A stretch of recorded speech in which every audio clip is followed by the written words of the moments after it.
మందాకృష్ణ మాదిగర్ నాయకత్వం, మందాకృష్ణ మాదిగర్ నాయకత్వం, మందాకృష్ణ మాదిగర్ నాయకత్వం, వికలాంగుల హక్కుల పోరాట సమితి, వికలాంగుల హక్కుల పోరాట సమితి, వికలాంగుల హక్కుల పోరాట సమితి, మందాకృష్ణ మాదిగర్ నాయకత్వం, మందాకృష్ణ మాదిగర్ నాయకత్వం. జై మాదిగా, జై మాదిగా, జై మాదిగా, జై మాదిగా, జై మాదిగా, జై మాదిగా, జై మాదిగా, జై మాదిగా. వద్దులాలే గౌరవ శ్రీ మందాకృష్ణ మాదిగర్ నాయకత్వం, గౌరవ శ్రీ మందాకృష్ణ మాదిగర్ నాయకత్వం, గౌరవ శ్రీ మందాకృష్ణ మాదిగర్ నాయకత్వం. కదా హామీ ఇచ్చి అమలు చేస్తలేరు కదా. ఏ ప్రతిపక్ష పార్టీ కూడా ఎందుకు 225 ఇవ్వట్లేదని అడగలేదు కదా. అట్లాంటి సమయంలో నన్ను కోరింది ఏంటిది, ఒక 1500 రూపాయలు సాధించమని చెప్పి. అసలు 225 రూపాయలు ఇవ్వడం సిద్ధమైన రాజశేఖర్ గారి చేత 1500 సాధించమని చెప్పి నాకు చెప్పేశారు. ఆయన నేను అనుకున్నా చేస్తే ఎవరు చేయాలి, నా కళ్ళు లేని చేతులు లేని కళ్ళు నెల కోసం చేయాల్సిందని చెప్పి 1500 రూపాయల పెన్షన్ కోసం ఉద్యోగం చేద్దామని చెప్పి 2007 ఆగస్టులో సరిగ్గా 3 రోజుల క్రితం 18 ఏళ్ళకు ఒక 3 రోజుల క్రితం 18 ఏళ్ళకు 3 రోజుల క్రితం ఆగస్టు 28న వికలాంగుల పోరాట సంఘాన్ని ఏర్పాటు చేశాం. ఆ సంఘ మధ్యంలో తిరిగి నేను హైదరాబాద్ లో లక్షల మంది వికలాంగులతో బహిరంగ సభ పెట్టేశాను. పెన్షన్ 1500 రూపాయలు పెరగాలని చెప్పి ఆ 1500 డిమాండ్తో ఆ రోజు హైదరాబాద్ లో బషీర్బాగ్ రోడ్లన్నీ దిగ్బంధం చేశాం. తెల్లారి రాజశేఖర్ గారు 2 మంత్రులు చర్చలు పంపించి ఒక 500 రూపాయలు ఒప్పుకున్నాడు. 225 రూపాయలు ఇవ్వడానికి సిద్ధంగా రాజశేఖర్ గారు 500 రూపాయలు ఒప్పుకున్నాడు. ఒప్పుకున్న రాజశేఖర్ గారు వెంటనే అమలు చేయాలి. నేను వెంటనే ఆమోదీక్ష చేయాల్సి వచ్చింది.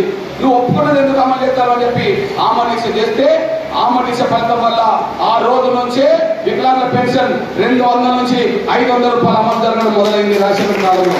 అంటే 225 వర్షాలు రాజశేఖర్ గారు 200 ఇస్తున్న రోజు అంటే మేము ఇచ్చిందే తీసుకోమన్న రోజు. కానీ మేము ఇచ్చిందే తీసుకోమనడం కాదు, మేము అనుకున్నది సాధించుకుంటామనే దాని మీద 500 రూపాయలు 500 సాధించుకున్నాం. కానీ 500 రూపాయలు అక్కడ ఆగద్దు, కానీ 1500 పెంచాలని చెప్పి మనం డిమాండ్ చేసి మళ్ళీ ఉద్యమం చేస్తున్న సమయంలోనే అన్ని పార్టీలు మళ్ళీ ఒప్పించా. 2013-14 మధ్యలో అన్ని పార్టీలు ఒప్పించా. చంద్రబాబుతో సహా అన్ని పార్టీ లీడర్లు ఇందిరా పార్క్ లో జరిగిన మన వికలాంగుల మహాసభకు వచ్చేశారు. అప్పుడు అన్ని పార్టీలు ఒప్పుకునే ఏంటంటే ఎవరు అధికారంకి వచ్చినా వికలాంగులకు ఖచ్చితంగా 1500 రూపాయలు ఇవ్వాల్సిందని చెప్పి అందరూ ఒప్పుకున్నారు. ఆ ఒప్పుకున్నదే తెలంగాణ ముఖ్యమంత్రి కేసీఆర్ మొదటిసారి 1500 ఇచ్చేశాడు. ఆడ చంద్రబాబు నాయుడు ముఖ్యమంత్రి 1500 ఇచ్చేశాడు. అంటే 2007లో నన్ను వికలాంగుల సమాజం ఏది కోరుకున్నదో అక్కడ వరకు తీసుకొచ్చే ప్రయత్నం చేశాను. 25 రూపాయలు ఇవ్వడానికి సిద్ధంగా లేని రోజుల నుంచి 1500 రూపాయలు సాధించే కాడికి ఎంఆర్పీఎస్ నడిపింది వికలాంగుల సమాజం అనేసి కూడా మీరు మర్చిపోరు. కానీ మళ్ళా మీ బిడ్డలు చెప్తున్నా, కాళ్ళు లేని చేతులు లేని కళ్ళు లేని నా పేద వర్గాల వికలాంగుల కోసం మరేమన్నా చేయాలని చెప్పి దాన్ని డబల్ చేయించాలనుకున్నాం. మళ్ళీ పెన్షన్ 3000 పెంచాలనుకున్నాం. ఆ 3000 కోసం జరుగుతున్న పోరాటంలో భాగంగా ఎన్నికలు వచ్చినప్పుడు అప్పుడు ప్రతిపక్ష పార్టీ కాంగ్రెస్ తో 3000 రూపాయలు పెంచాం.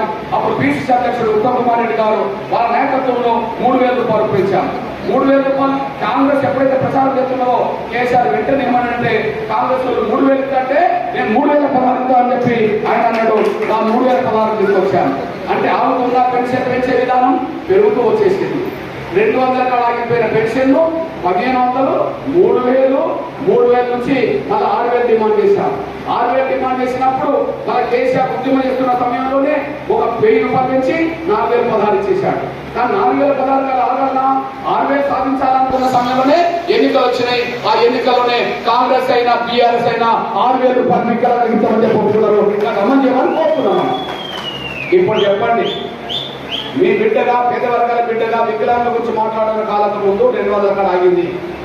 225 రూపాయలు అసలు రాజశేఖర్ గారు 25 రూపాయలు కూడా 200 ఇస్తున్న కాలం.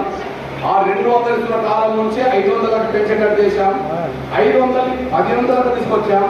1500 3016 తీసుకొచ్చాం. 3000 4000 తీసుకొచ్చాం. 4000 6000 కావాలని డిమాండ్ చేస్తే కాంగ్రెస్ ఒప్పుకున్నది అమలు చేయమని కోరుతున్నాము. నువ్వు ఒప్పుకున్నావా లేదా?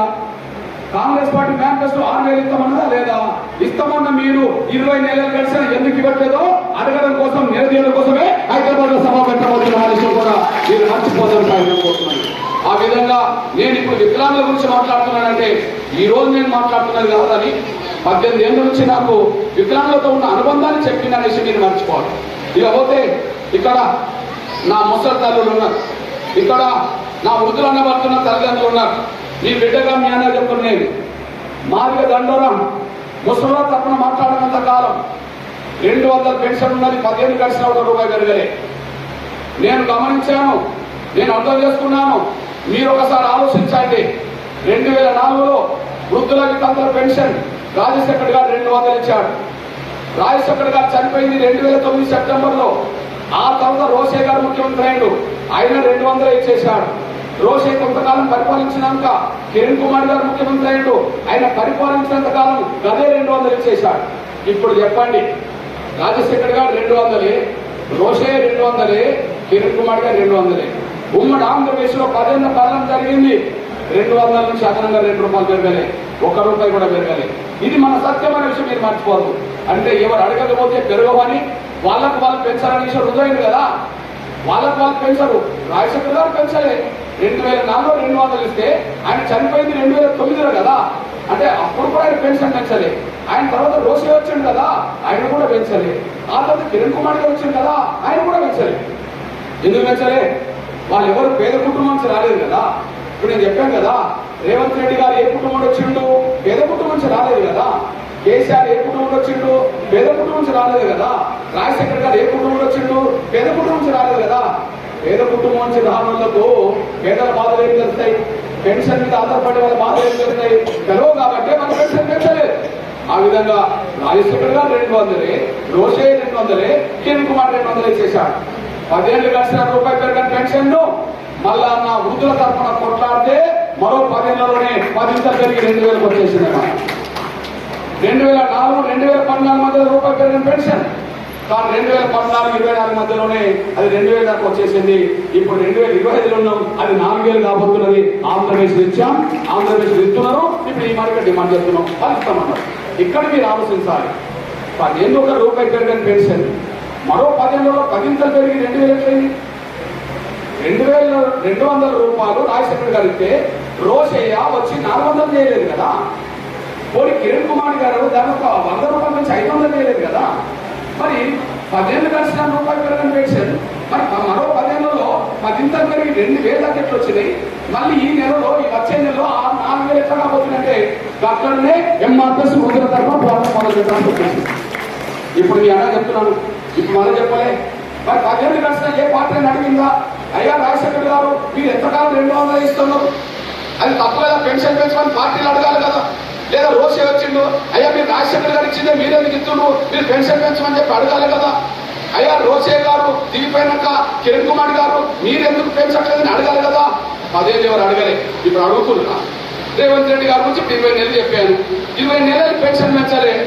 మరి ఇప్పుడు ఎవరైనా అడిగిందా? 20 నెలలు ఎవరు అడుగుతలేరు కదా. అప్పుడు 10 ఏళ్ళ గురించి నేను చెప్పాను, ఇప్పుడు 20 నెలల గురించి నేను మాట్లాడుతున్నాను. అప్పుడు 10 ఏళ్ళకి ఇట్లా జరిగింది, ఇప్పుడు 20 నెలలకు అట్లా జరిగింది. అప్పుడే మీ పేద వర్గాల బిడ్డగా వృద్ధుల పెన్షన్, వితంతుల పెన్షన్ పెరగాలని చెప్పి పోరాటం మొదలుపెట్టాను. ఆ పోరాటం మొదలుపెట్టడానికి కారణం ఏంటంటే పేపర్లో 2 సంఘటనలు చూసి, పేపర్లో వచ్చిన 2 సంఘటనలు చూసి, ఒక సంఘటన చూసి నాకు బాధ అనిపించింది, మరో సంఘటన చూసి నా కళ్ళలో నీళ్లు తిరిగినాయి. కానీ పరిష్కారం పెన్షన్ పెరిగితే కొంత ఉంటుందని చెప్పి అనుకున్నా, దానికోసం కొట్లాడినా. నేను ఏ పేపర్లో చూసానో మీకు సాక్ష్యం చెప్తున్నాను చూడండి. ఇక్కడ మహబూబాద్ అనే ప్రాంతం ఉన్నది, మహబూబాద్ ఉన్నది. మహబూబాద్ దగ్గర 2012 సెప్టెంబర్ 8వ తారీఖు నాడు పేపర్లో ఒక ఫోటో వచ్చేసింది. అది సాక్షి పత్రికలో వచ్చేసింది.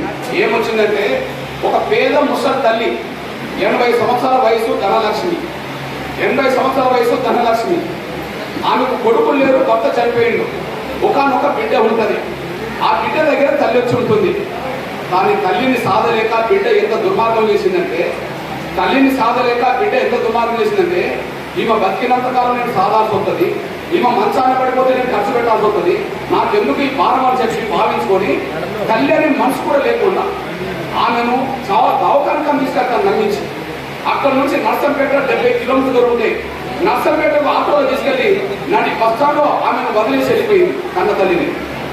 ఇది చూడండి, భారమైన పేరు బంధం. కన్న తల్లిని బస్టాండ్లో వదిలేసి వెళ్ళిన కూతురు అని చెప్పి ఆనాడు నేను ఈ పేపర్లో చూశాను. ఈ సంఘటన చూసినాక ఎవరికైనా బాధ అనిపిస్తుంది. పండు ముసలి తల్లిని కన్న కూతురే వదిలేసింది అనే విషయం రుజువు అయిపోయింది. కానీ రెండో సంఘటన నా కళ్ళలో నీళ్ళు తెప్పించినాయి. అక్కడ 2012 సెప్టెంబర్ 30లో వరంగల్ జిల్లాలో చిట్యాల అనే మండలం ఉన్నది. ఆ చిట్యాల మండలంలో పండు ముసలి భార్య భర్తలు రాజిరెడ్డి 80 సంవత్సరాల వయసు, ఆయన భార్య వెంకట నరసమ్మ 70 సంవత్సరాల వయసు, ఇద్దరు కలిసి పురుగుల మందు కోసం చచ్చిపోయారు. పండు ముసలి ఆత్మహత్య. వాస్తవానికి 20 ఏళ్ళు 30 ఏళ్ళు 40 ఏళ్ళు అయితే ఏదో క్షణిక ఆవేశంతో ఏదో బాధతో చచ్చిపోయింది అనుకున్నాం. అది 80 సంవత్సరాల దాకా బతకడమే ఎన్నో కష్టాలు నష్టాలు ఎత్తుకొని బతికింది కదా. 70 సంవత్సరాల దాకా బతకడమే ఎన్నో బాధలు తట్టుకొని బతికింది కదా. ఎన్నో బాధలు తట్టుకొని ఆ వయసు దాకా బతికిన వాళ్ళు బలవంతంగా పురుగుల మందు కోసం చచ్చిపోవడం ఏంది? ఇక్కడ అర్థం ఏంటంటే వాళ్ళు చెప్పిండ్రు, పత్రికలు రాసింది, పువ్వ కరువై బతుకు బరువై పండు టాకుల ఆత్మహత్య పోషించే దిక్కులేక అగత్యం అని చెప్పి పేపర్లు వచ్చింది ఫోటోలతో సహా. ఇది చూసినాక నా కళ్ళకు నీళ్ళు తిరిగినాయి. అప్పుడు నేను అనుకున్నా, అన్ని కుటుంబాలను అంటలేదు కానీ చాలా కుటుంబాల్లో తల్లిదండ్రులు నిర్లక్ష్యం చేసే పిల్లలు ఉన్నట్టున్నది. ఆ నిర్లక్ష్యాన్ని కూడా ఒక తల్లిదండ్రుల పక్షాన వాళ్ళ పెన్షన్ పెరిగేటట్టు చేస్తామని చెప్పి పోరాటం అప్పుడు మొదలు పెట్టాల్సి వస్తుంది. 200 రూపాయలు 400 వస్తుంటే ఏ కొడుకులకు ఏ బిడ్డలకు అర్థమవుతుంది కానీ అది వాళ్ళకు చెరో 1000 రూపాయలు సాధిస్తే ఇంట్లో 2000 ముసలికి వస్తే ఆ 2000 పట్టుకొని ఏ కొడుకులు ఏ బిడ్డలు చూడకపోయినా ఆ 2000తో బతుకుతారని చెప్పి 1000 రూపాయల పెన్షన్ కోసం అప్పుడు ఉద్యమం మొదలు పెట్టారు. ఆ ఉద్యమం కోసం 7 నెలలు తిరిగి హైదరాబాద్ లో ఉప్పల్ దగ్గర 2013 ఏప్రిల్ 20న అన్ని పార్టీలను తీసుకెళ్లి 10 లక్షల మందితో బహిరంగ సభ పెట్టేశారు. ఉప్పల్ దగ్గర 10 లక్షల మందితో బహిరంగ సభ పెడితే ఆ బహిరంగ సభకు చంద్రబాబు నాయుడు గారు రమ్మంటే వచ్చి కూర్చున్నాడు. నేను రమ్మని కేసీఆర్ దగ్గర పోయినా, ఇప్పుడు ఫామ్ హౌస్ లో ఉన్నాడు, ఆ రోజు కూడా ఫామ్ హౌస్ లో నాకు అనిపించింది. ఆయన ఫామ్ హౌస్ లో అప్పుడు వస్తాడు కానీ ఆయన రాలే. ఈట్లకు ఆయన పంపాడు, ఎవరైనా భోజనాలు పెట్టవాలి ఇప్పుడే ఎవరే ఆడ ఆపరేషన్ ఏమైనా ఇక్కడ సినిమా చూస్తాను చూస్తుంటారు, మీటింగ్ అంతా డిస్టర్బ్ అవుతుంది. కాసేపు ఆటో ఆపండమ్మా. మీ పెన్షన్ చేసుకోవడం కోసం వచ్చారు. ఇక్కడ తినకపోయిన ఒక పూట ఇబ్బంది కాదు కానీ మీ పెన్షన్ కోసం వచ్చారు. ప్లీజ్ ప్లీజ్ ప్లీజ్ ఎందుకు ఇక్కడ నిలబడరు? ఆపండి. ఇదే పద్ధతి. మధ్యలో డిస్టర్బ్ కాదు. 5 నిమిషాలు అయిపోయింది. అప్పుడు మీ బిడ్డలు చెప్తున్నాను, 10 లక్షల మందితో మీటింగ్ పెట్టా ముసలి. ఆ 10 లక్షల మంది మీటింగ్ మీకు చూపించాను. ఆ 10 లక్షల మంది మీటింగ్ మీకు చూపించా. నేను రమ్మంటే చంద్రబాబు వచ్చిండు, నేను రమ్మంటే కేసీఆర్ కాకుండా ఈటలను పంపిండు. బీజేపీ కిషన్ రెడ్డి గారు వచ్చారు, కాంగ్రెస్ వాళ్ళు కేంద్ర మంత్రి సరస్వతి వచ్చాడు, సిపిఎస్సి పిమ్మలు వచ్చారు, అందరూ వచ్చారు వేదిక మీదకి. అప్పుడు నేను ఒక మాట అన్నా, సార్ వాళ్ళందరూ ఓట్లేస్తేనే మీరందరూ ఎమ్మెల్యే లేదు, ఎంపీ లేదు, మంత్రులైన ముఖ్యమంత్రులు సార్. వీళ్ళందరూ ఓట్లేస్తే మీరు ఎమ్మెల్యేలై, మీరు మంత్రులై, మీరు ముఖ్యమంత్రులై, మీరు మీ జీతాలు పెంచుకున్నారు కానీ ఇన్నేళ్ళు కలిసిన వాళ్ళ పెన్షన్ ఎందుకు పెరుగుతలేదు సార్ అని చెప్పి నేను అడిగా. అందరిని పట్టుకొని వేదిక మీద అడిగా. వాళ్ళు ఓట్లేస్తేనే మీరు గెలిచిండ్రు కానీ మీ జీతాలు పెంచుకున్నారు, వాళ్ళ పెన్షన్ ఎందుకు పెరగలేదు సార్? 2004లో 200 ఇస్తే 2013 ఈనాడు మీటింగ్ పెట్టే సమయానికి 200 ఇస్తున్నారు సార్, ఇది ఎట్లా న్యాయం అవుతుందని చెప్పి నేను అడిగా. అడిగితే నా పక్కనే కూర్చున్న చంద్రబాబు ఒక మాట అన్నాడు, కృష్ణ ఏమైతే కృష్ణ చాలా గొప్ప పని చేస్తున్నావు, ఇన్ని లక్షల మంది బాగా తీసుకొచ్చావు కదా, అయితే ఎంత పెరిగితే బాగుంటుంది అనుకుంటున్నావు అన్నాడు. నీ మనసులో ఏమన్నా చెప్తారా నేనన్నా. కృష్ణ ఇప్పుడు 200 ఇస్తున్నారు కదా, మనం అధికారంకి వస్తే ఇంకొక 500 కలిపి 700 ఇద్దాం కృష్ణ అన్నాడు. అప్పుడు నేనన్నా, మీరు 700 దాకా వచ్చిండ్రు, నేను 1000 అంటున్నా సార్, దయచేసి మన మధ్యలో తేడా 300 కదా, ఆ 300 కూడా కలిపి 1000 రూపాయలతో నువ్వు చెప్తా, ఈ ముసలిందరూ ఇంకే కొట్టేస్తారు సార్, నువ్వే ముఖ్యమంత్రి అవుతావా అని నేను నా మాట అప్పుడు విన్నట్టుగా వెంటనే. ఎందుకంటే ఆయన కావాల్సింది మన ముఖ్యమంత్రి కాబట్టి నా మాటిని ఓకే కృష్ణ నేనే 1000 రూపాయలతో అని చెప్పి ఆయన అనౌన్స్ చేసేసాడు. 1000 రూపాయలు ఆయన అనౌన్స్ చేశాడు. అప్పుడు ఇక చిట్టి పాటలు పాడతారు చూడు, ఏది 1000 అని 2000 అని చెప్పి అట్లా మొదలైపోయింది. అప్పుడు వెంటనే కేసీఆర్ పంపిన ఈటలందరితో మాట్లాడితే మా కేసీఆర్ కూడా 1000 రూపాయలు అని చెప్పి ఆయన చెప్పేశాడు. బీజేపీ కిషన్ రెడ్డి గారు ఆయన 1000 రూపాయలు అన్నారు, కాంగ్రెస్ కేంద్ర మంత్రి వాళ్ళు 1000 రూపాయలు అన్నారు, సిపిఎస్సి పిమ్మలు వాళ్ళు 1000 రూపాయలు అన్నారు. 10 లక్షల మంది ముందు ఎన్నికల ముందు అన్ని పార్టీల లీడర్లను 1000 రూపాయలు పుచ్చ ఫలితమే తెలంగాణ వచ్చినట్టే కేసీఆర్ గారు 1000 ఇచ్చిండు, చంద్రబాబు అక్కడ 1000 ఇచ్చాడు. 10 ఏళ్ళు గడిచిన రూపాయి పెరిగిన పెన్షన్ ని 10 లక్షల మంది సభ పెట్టి వాళ్ళందరినీ వేదికని పిలిచి ఒక్కసారి మాట్లాడితే 1000 రూపాయలు పెరిగినాయి. నా పోరాటం చేయడానికి కారణం 2 కారణాలు. బస్టాండ్లో కనిపించిన ముసలి తల్లి ఫోటో చూసి బాధపడి, భార్య భర్తలు చనిపోయిన ఫోటోలు చూసినాక కాబట్టి పేద వర్గాల బాధలు నాకు తెలుసు కాబట్టి నేను పెన్షన్ పెంచితే నా పేద వర్గాలు కొంత నెలకు కొంత సరిపోయే విధంగా నా వికలాంగులకు వృద్ధులకు వితంతులకు కొంత న్యాయం జరుగుతుందని చెప్పి నా వంతు పాత్ర పోషించడం కోసమే ఇది తిరగాల్సి వస్తుందనేసి కూడా మీరు మర్చిపోతాం ప్రయాణం కోరుతున్నాం. వాళ్ళిద్దరికీ వ్యక్తిగతంగా నాకున్న తేడిందంటే రేవంత్ రెడ్డి గారు మొన్న టీవీలో చెప్పిండు వాళ్ళ కుటుంబానికి 800 ఎకరాల భూములున్న కుటుంబంలో పుట్టినని చెప్పిండు. అంటే నేనేం పేదోని కాదు, మా కుటుంబానికి 800 ఎకరాల భూములు ఉండేమో అని చెప్పేశాడు. అంటే భూములున్న భూస్వాముల కుటుంబంలో 100 ఎకరాల భూములున్న భూస్వాముల కుటుంబంలో పెద్ద పెద్ద బంగారాల్లో ఆయన పుట్టిండు. కాబట్టి ఆయనకు పేదరికం పేదల బాధలు తెలియదు, పెన్షన్ మీద ఆధారపడే వాళ్ళ బతుకులు వాళ్ళకి ఆయనకు అర్థం కాదు. మరి కేసీఆర్ ఎందుకు ప్రశ్నించట్లేదంటే ఆయన కూడా పెద్ద గడిలో పుట్టిండు, ఇప్పుడు గడిలోనే ఉంటుండు. గడిలో పుట్టిన దొడ్ల కుటుంబాలకు పెన్షన్ మీద ఆధారపడి బతకాల్సిన అవసరం లేదు, పెన్షన్ మీద ఆధారపడి బతుకోవాల బతుకుల్లో ఆయనకు అర్థం కాదని కూడా మీరు మర్చిపోతారు. అందువల్లనే ఒక రేవంత్ రెడ్డి గారు బంగ్లాలో పుడితే కేసీఆర్ గడిలో పుడితే ఒక తాటి కమ్మతో కప్పుకున్న మన చెల్లలో దొరికే తుంగతో కప్పుకున్న గుడిసెలు పుట్టాను కాబట్టి నాకు పేదల బాధలు తెలుసు, కష్టాలు తెలుసు, పెన్షన్ కోసం ఎదురు చూసే వాళ్ళకు తెలుసు కాబట్టి నా వంతు పాత్ర పోషించాలని చెప్పి ఈ పోరాటం చేయాల్సి వస్తుందనేసి కూడా మీరు మర్చిపోవాలి. ఎందుకంటే వాళ్ళకై వాళ్ళు ఇస్తలేరు, వాళ్ళకై వాళ్ళు అడుగుతలేరు. వాళ్ళకై వాళ్ళు పెంచాల్సింది కొత్త పెంచాల్సింది రేవంత్ రెడ్డి గారు, ఆయన ఇవ్వకపోతే అడగాల్సింది కేసీఆర్ గారు. వీళ్ళిద్దరూ ఈ విషయంలో పట్టించుకోండి. కనీసం పక్క రాష్ట్రంలో చూసి నేర్చుకోవాలి. వీళ్ళు గోదావరి దాంట్లో ఆంధ్రప్రదేశ్ వస్తుంది, జగ్గేపేట వస్తుంది, జగ్గేపేట రాకముందే తక్కలపాటు నుంచి మన ఆంధ్రప్రదేశ్ మొదలవుతుంది, బిడ్డ అవుతుంది నుంచి మొదలవుతుంది. మీ అన్నగా నాకు చంద్రబాబు నాయుడు మిత్రత్వం నేను చేస్తాను కానీ చాలా రోజుల బట్టి నాకు ఆయన పార్టీలో నేను ఎప్పుడు చేరలే. చంద్రబాబు నాయుడుతో నాకు మిత్రత్వం ఉన్నది, నన్ను అభిమానించడం నేను ఆయనకు గౌరవిస్తాను. 30 ఏళ్ళ పోరాటంలో ఆయనకు అనుబంధం ఎంఆర్టీఎస్తో వర్గీకరణ వచ్చింది కాబట్టి. కానీ చంద్రబాబు నాయుడు పార్టీలో ఇద్దరు పనిచేసారు, నేను ఎప్పుడు టీడీపీలో పనిచేయలే, నా ఒంటి మీద కండం ఎప్పుడు మారలే. కానీ చంద్రబాబు నాయుడు పార్టీలో ఇద్దరు పనిచేశారు. ఉమ్మడి ఆంధ్రప్రదేశ్లో చంద్రబాబు నాయుడు గారు ముఖ్యమంత్రి ఉన్న కాలంలో కేసీఆర్ గారు రవాణా శాఖ మంత్రిగా ఆయన పనిచేసినోడే, అంటే చంద్రబాబు నాయుడు దగ్గర శిష్యరికం చేసినోడే. ఆయన నుంచి ఈయన నేర్చుకోవట్లేదు. అట్లనే రేవంత్ రెడ్డి గారు కాంగ్రెస్ లో చేరి మొన్న ముఖ్యమంత్రి కాకముందు ఈయన కూడా టీడీపీలో పనిచేసినోడే, చంద్రబాబు దగ్గర శిష్యరికం చేసినోడే. టీడీపీ నుంచి బయటకు వచ్చి టీఆర్ఎస్ పెట్టి ఈయన ముఖ్యమంత్రి కాగలిగింది. టీడీపీ నుంచి బయటకు వచ్చి ఈయన కాంగ్రెస్ చేరిండు, ఈయన ముఖ్యమంత్రి అయ్యిండు. కానీ వీళ్ళిద్దరు ముఖ్యమంత్రి కాకముందు ఆయన దగ్గర పనిచేసినోడే. కనీసం ఆయన చూసి నేర్చుకోవాలి. అది కూడా నేర్చుకోవాలి. ఏం నేర్చుకోవాలా? పక్క రాష్ట్రం, మన పక్క జిల్లా, మన పక్క మండలం, మన పక్క జిల్లా, మన పక్క మండలానికి వెళ్తే అక్కడ ఒక్కొక్కరికి ఎంత వికలాంగులకు 6,000 ఇస్తున్నాడు, వృద్ధులు వితంతులు ఒంటరి మహిళలకు 4,000 ఇస్తున్నాడు, 100కు 100% వైకల్యం ఉన్న వాళ్ళకు నెలకు 15,000 రూపాయల పెన్షన్ మన పక్క జిల్లాలో ఇస్తున్నాడు. నెలకు 15,000 రూపాయల పెన్షన్ పక్క జిల్లాలో ఇస్తున్నాడు. ఎలా ఇస్తున్నాడు? నేను అక్కడ కూడా చంద్రబాబు గారితో మాట్లాడినా. ఇక్కడ 2023 ఎన్నికలు జరిగినాయి, ఆడ 2024 ఎన్నికలు జరిగినాయి. ఇక్కడ జరిగిన తర్వాత 6 నెలలకు అక్కడ జరిగినాయి. బాబు ప్రెస్ వాళ్ళు తప్పే ఉండదు, ప్రెస్ వాళ్ళు తప్పే ఉండదు. ప్లీజ్. నేను చంద్రబాబు గారిని కలిసి ఏప్రిల్ 21, 2024 చంద్రబాబు గారు అప్పుడు ముఖ్యమంత్రి కాలేదని కలిసి, సార్ మీరు వికలాంగులకు 6,000 పెన్షన్ ఒప్పుకోండి సార్, మీరు వృద్ధులు వికలాంగులు ఒంటరి మహిళలకు 4,000 ఇవ్వండి సార్. అట్లనే కండరాల క్షీణతో బాధపడుతున్న వాళ్ళు, 100కు 100% వైకల్యంతో ఉన్నవాళ్ళు సార్, వాళ్ళు మంచానికి వీల్ చైర్కే పనికొస్తారు సార్, వాళ్ళకి ఎవరో ఒకరు తోడు లేకపోతే వాళ్ళు బతకలేదు సార్, అట్లాంటి వాళ్ళకు నెలకు 15,000 రూపాయలు పెన్షన్ సార్ అని చెప్పి ఆయన విజ్ఞప్తి చేసి వచ్చాను. నా విజ్ఞప్తి చేసిన తేదీ ఏప్రిల్ 21, 2024. చంద్రబాబు నాయుడు గారు కలిసిన ఆ రోజు తీసుకొచ్చిన ఫోటో. ఆయన వెంటనే నేను చేసిన 3 విజ్ఞప్తులు ఒప్పుకున్నాడు.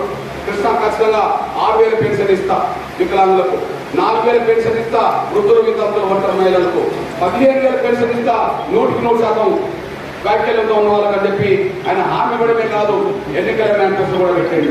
ఎన్నికల మేనిఫెస్టో పెట్టిన విషయాన్ని నేను చదువుతున్నా చూడండి. ఎన్నికల మేనిఫెస్టో సామాజిక భద్రత పెన్షన్ల పెంపు, వృద్ధులు, వితంతులు, ఒంటరి మహిళలతో సహా అందరికీ 4,000 రూపాయల వరకు పెన్షన్ పెంచుతాం. వికలాంగులకు 6,000 పెంచుతాం. పూర్తి స్థాయిలో వైకల్యానికి గురైన వారికి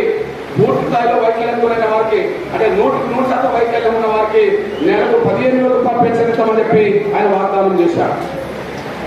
వీళ్ళలాగా మాట తప్పలే. ఈయన 20 నెలలు పెన్షన్ పెంచలే, కానీ ఆయన ఒక నెల రోజు కూడా పెన్షన్ పెంచకుండా ఆగలే. కానీ ఆయన పెద్ద మనిషి ఏం చేసుకున్నాడంటే మీ అన్నగా ఒక విషయం గుర్తు చెప్తున్నా, చాలా పెద్ద మనసు చేసుకున్నాడు. ఏం మనసు చేసుకుని చెప్తున్నాడు నేను. ఆయన అధికారంలోకి వచ్చింది ఎప్పుడు? జూన్ నెల. ఎన్నికలు ఎప్పుడు జరిగినాయి? మే నెల. నేను కలిసింది, ఆయన హామీ ఇచ్చింది ఎప్పుడు? ఏప్రిల్ నెల. కాబట్టి ఆయన ఏం పెద్ద మనసు చేసుకున్నాడంటే, నేను జూన్లో అధికారంలోకి వచ్చిందంటే నాకు మే నెలలో వాళ్ళు ఓట్లేయడం వల్లనే కదా. మేలో నాకు ఓట్లేయడానికి కారణం ఏప్రిల్లో నేను హామీ ఇవ్వడం వల్ల కదా.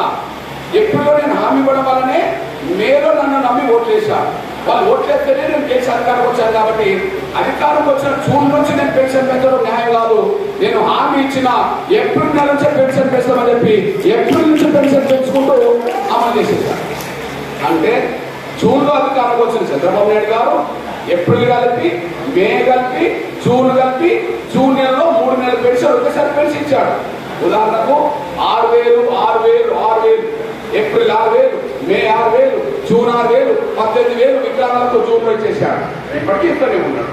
అట్లనే వృద్ధులు, వితంతులు, ఒంటరి మహిళలకు అందరికీ కలిపి 4,000 ఏప్రిల్, 4,000 మేలి, 4,000 జూని, 12,000 వాళ్ళకి ఇచ్చుకుంటూ వచ్చేసాడు.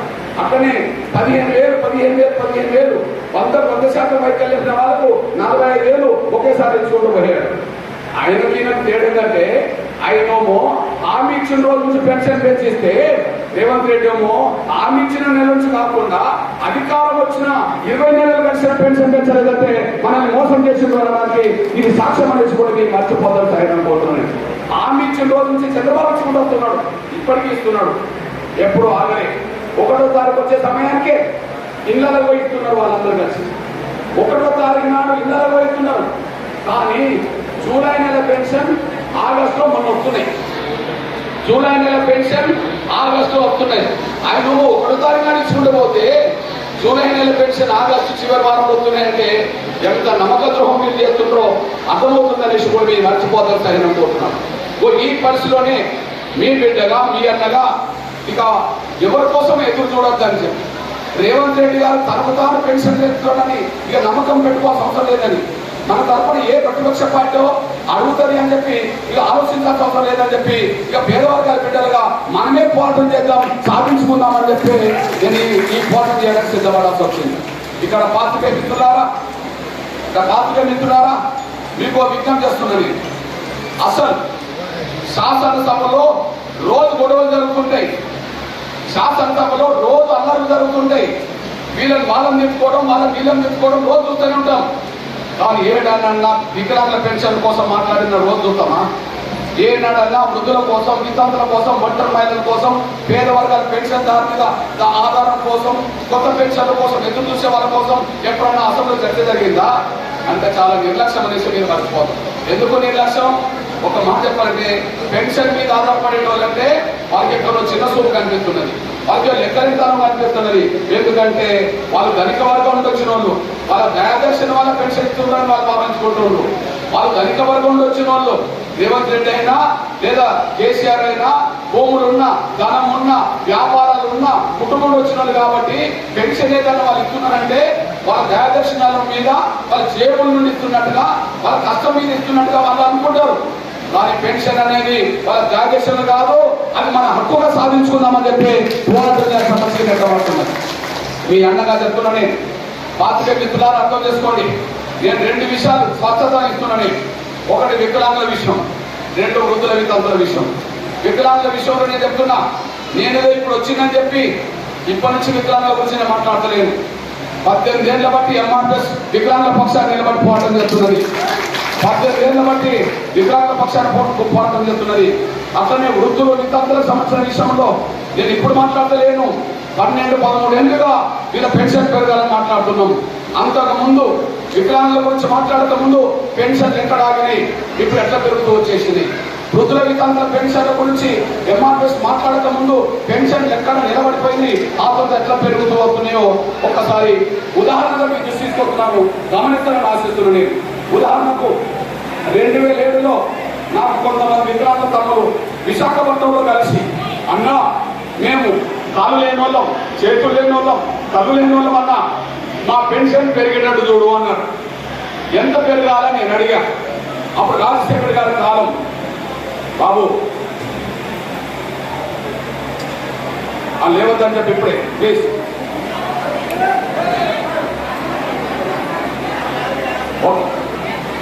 అప్పుడు అది రాజశేఖర్ గారి కాలం. నేను చెప్తున్నా, ఎంఆర్ఎస్ రాకముందు పెన్షన్ ఎట్లా ఆగిపోయినాయి, ఎంఆర్ఎస్ డిఎస్ఎస్ రాకముందు పెన్షన్ ఎట్లా ఆగిపోయినాయో, ఎంఆర్ఎస్ వచ్చినాక పెన్షన్ ఎట్లా పెరుగుతున్నాయో శాస్త్రం చెప్తున్నా చూడండి. నేనేదో వికలాంగుల గురించి మనం మాట్లాడుతున్నట్టే ఈ రోజు నుంచి మాట్లాడలేనని, పెన్షన్లు ఆగిన కాలం నుంచి పెన్షన్ పెంచడం కోసం 18 ఏళ్లుగా పోరాటం చేస్తున్న విషయం తీసుకుంటున్నాను నేను. అందువల్ల రాజశేఖర్ గారి కాలంలో ఎంత పెన్షన్ అమలు జరుగుతుందని అడిగా, మాకు 200 ఇస్తున్నారని అడిగి చెప్పిండు. మరి ఎంత పెరగాలనుకుంటున్నానని నేను, ఒక 1500 రూపాయలు సాధించు అన్నారు. అప్పుడు సాక్ష్యం ఏంటంటే, రాజశేఖర్ గారు 200 ఇస్తున్నమాట నిజమే, కానీ రాజశేఖర్ గారు ముఖ్యమంత్రి అయినప్పుడు 2004, నేను వీళ్ళని కలిసింది ఎప్పుడు 2007. మరి 2004, 2007 నుంచి ఆయన ఇవ్వాల్సిందంతా కాంగ్రెస్ పార్టీ మేనిఫెస్టోలో 225 పెన్షన్ ఇస్తామని ఉంటారు.